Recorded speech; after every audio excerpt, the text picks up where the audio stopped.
everyone, welcome back. If you're new here, then welcome. I'm Abigail, or Abby. I am 25 and autistic and love talking about autism stuff, so this is where I do that.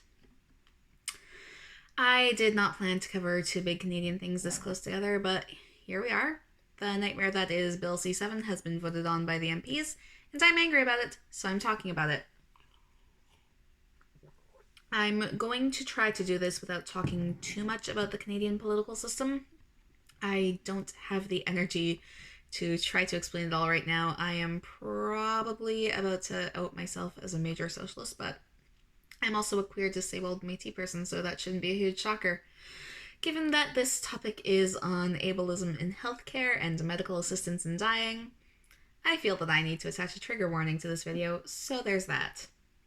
Also, disclaimer, I am super exhausted from working all week. I barely feel human right now. Sources in the description as always, and I do highly recommend that you read over them just in case I mess up any specifics in my current state, as well as for a better understanding of just all of this. But overall, I think I've got the general idea of the issue here, which is that the new amendment to Canada's Assisted Dying Act is extremely ableist.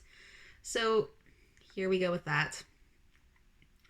Because I am dead tired, I am going to try to keep this as simple as possible. I don't want to overcomplicate this in my current state. I'm also going to try really hard to speak slowly so that I don't trip over all of my words.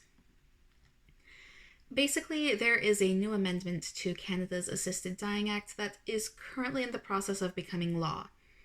It was voted on by Parliament a few days ago, and it passed with the support of two of the five major federal political parties, the Liberals and the Bloc Québécois. The Liberals being the party that is currently in charge. They have a majority. Justin Trudeau, the Prime Minister, is the Liberal Party leader. The Greens, NDP, and Conservatives, the other three major parties, voted against it for various reasons, from the NDP actually being concerned about disability rights to the Conservatives being pro-life and opposed to medical assistance in dying in general. Hell will freeze over before I believe that the cons care about disabled people. Anyway, this amendment, Bill C-7, has a lot of problems. The original Medical Assistance in Dying Act, from my understanding, basically only allowed for it to be a choice if the person was really suffering and natural death was inevitable in the foreseeable future, or something close to that. This amendment, if it goes through the Senate and gets passed in its current state, is going to allow it to include disabled people and people with chronic illness whose natural deaths are not inevitable in the foreseeable future. Instead of trying to actually help disabled people through affordable housing, better funding, improved medical care, making dental and medication a part of our universal healthcare system, improve the currently disastrous mental health care system, things like that, which would be extremely helpful, the government is basically just saying, nope, just die. Instead of fixing a broken system, we are getting eugenics, and that is not an exaggeration.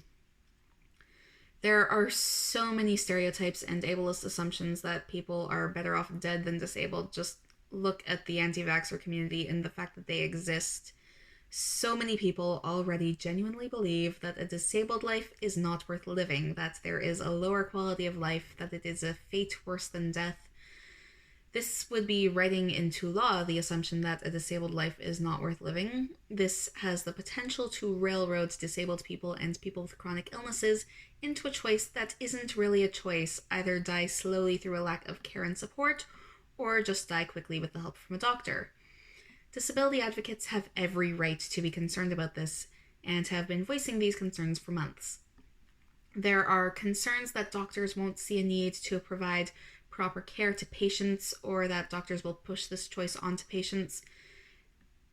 There's already a bit of a trend of doctors providing a lower quality of care to disabled patients, and patients getting offered do not resuscitate orders instead of treatment, as is stated in one of the articles I've linked about the disability filibuster against Bill C-7.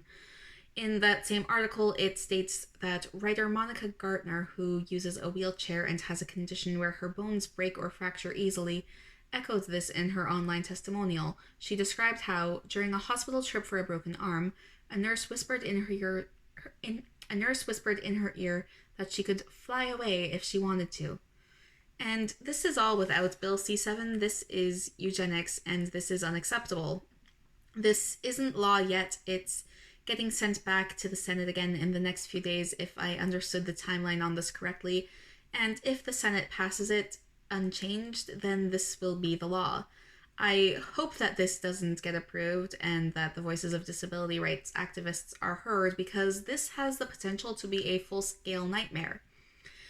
Thank you all for watching and for sticking with my tired brain this long on this topic. I have no clue what the next video will be because I have nothing in progress for scripts right now, just a list of things I have planned, so we'll see how that goes. I apologize. I did my best to not trip over words, but I absolutely did.